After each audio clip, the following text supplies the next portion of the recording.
He and his wife Marie Antoinette tried to flee Austria. They did not get far. At a town east of Paris, soldiers arrested the king and queen and returned them to Paris. Worried that Austria's ruler would send troops to aid Louis, the National Assembly declared war on Austria in 1792. Soon after, Prussia joined Austria in fighting France.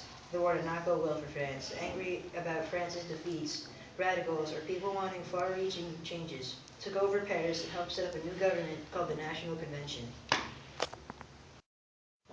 Many of the radicals who formed the National Convention, France's new government, belonged to the Jacobean group.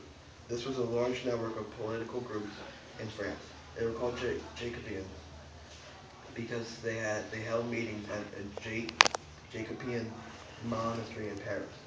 Once in power, the Jacobins divided into two groups. In the convention, delegates argued about revolution's future.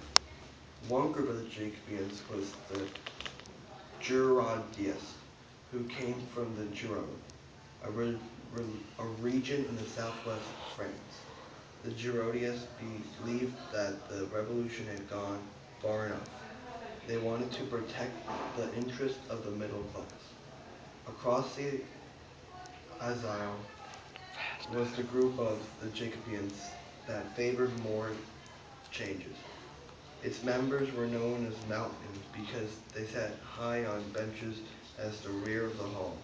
Leaders of this group, such as George Jacques Danton and Jean-Paul Marat, saw themselves as the voice of the people, defenders, and the revolution.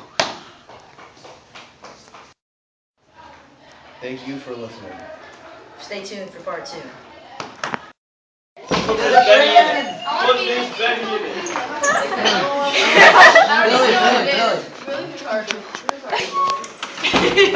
Camera loves it. What can I say?